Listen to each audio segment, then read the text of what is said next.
What we learned on Fridays more than anything else is kind of an injury update. And what we learned, and you'll hear it, is that only two guys have been ruled out, not JT and not DeForest Buckner and not EJ Speed. So that's good news. All hands on deck. It's an AFC South opponent. It's the AFC South leader. If you win this game, you're tied atop the AFC South. If you lose this game, you're down 2 with a loss in the head-to-head tiebreaker. And all of a sudden, on what's it going to be, October 27th, you're going to have an AFC South champion already. So hopefully the Colts able to take care of business. Again, all hands on deck. Here are the things you got to do. And we'll talk about it later this afternoon. You have got to pressure C.J. Stroud. You put pressure on C.J. Stroud, there's a chance he throws you the football. There's a chance he puts it on the ground. Turnovers will win or lose this game. In the absence of turnovers, it's going to be penalties. And then, and only then, do you worry about Joe Mixon. I don't care if Joe Mixon gets 150 yards on 30 carries. I just don't care. That is not going to carry the day for the Texans. What's going to carry the day? Tank Dell, Diggs, those guys, you've got to stop the aerial game from the Texans. And if you're the Colts, you got to get some splash plays. Go get a chunk here and a chunk there. Score points, sustain drives if you can. Jonathan Taylor running the ball long chunks of distances on a single carry, that's a big deal. Sustaining a drive, you know what? I'm not sure if that's the way to go about this thing. I think you need splash plays to be able to win against the Texans in Houston. All right, the only guys we're rolling out right now are Avery and Carlisle.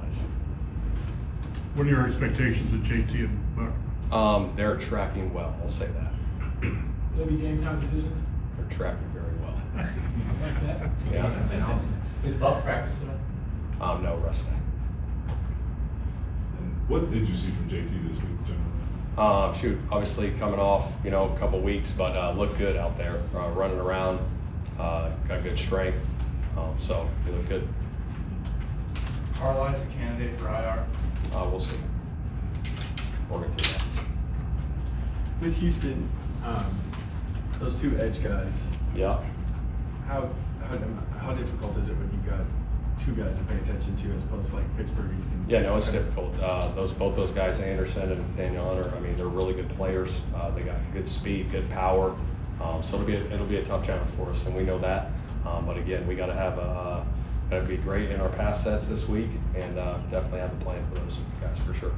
How much does it help that JT and Buck play, that they play positions that like guys rotate in that you have a pitch count at times for guys? Like how much does that help versus other decisions? Yeah, no, it helps. But getting those two guys back, if they're ready to roll, it'll be huge. They're two really talented players that help us tremendously on both sides of the football. So it'll be good to see where that goes. You mentioned it, did Pitt practice today? No rest.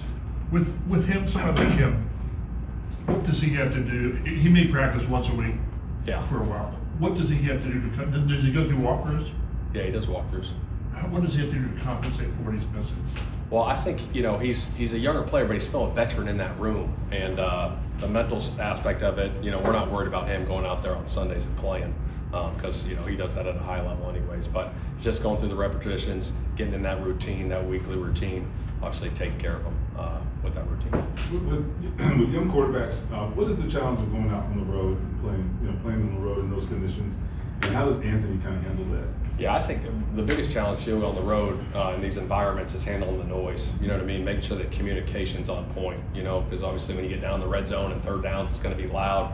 Getting out into that huddle, making sure everyone's on point, knowing what they're doing and where guys are aligned, and if we got kills or checks in, make sure the communication's at a premium is the biggest thing. And that's not just a young quarterback. That's all quarterbacks in the league. That's a big deal going on the road for sure.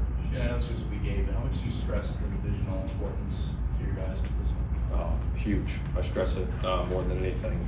We talk about it all the time. You want to win the division championship, you got to win division games. And going on the road against a division opponent, it's a big game for us and it's a big game for them. So we both know what's at stake going into this thing. Reggie talked about A.D. Mitchell having kind of an unorthodox style. Have you seen that as far as just his ability to get open or run routes? Like it just isn't how you would sort of teach it, but it works for him? Yeah, I think he's got a natural ability to create the separation. He's got great body movement at the top of routes. He's probably got a little more sauce than some other guys. but he does create that separation, which is tremendous. So I'm looking forward to him to keep developing and keep growing as we get going with this thing. Your history, when you guys play teams a second time, do you notice substantial changes? Like how is that dynamic different from just seeing team once? Yes and no. I mean, I would say it depends, you know what I mean? When you look back on it, you know what I mean? We'll see after this game, you know, if they have, you know, tremendous change on either side of the football, and they probably look at us the same way. But I think from a personnel standpoint, I think that's the biggest thing, you know what I mean? We know them, they know us, you know, we know the matchups, they know the matchups. So I think that's the biggest thing.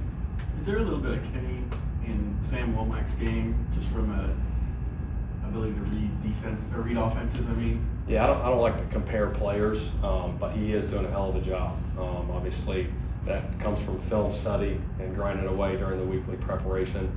But he's playing good ball for us right now, for sure. That's Shane Steichen, and what I like about Steichen is the consistency. I mean, day after day after day, he's exactly the same guy doing exactly the same thing. The NFL season is long. If you ride that emotional roller coaster up and down, up and down, up and down, it can wear your ass out. He doesn't do that. He comes to work every day kind of with the same attitude, at least he does with the media. Same on a Monday, you can't tell whether they won or lost. On a Friday, you can't tell whether they're playing against the Miami Dolphins, the Houston Texans. You have no idea what kind of challenge lies ahead for his team. Day to day, he's exactly the same guy.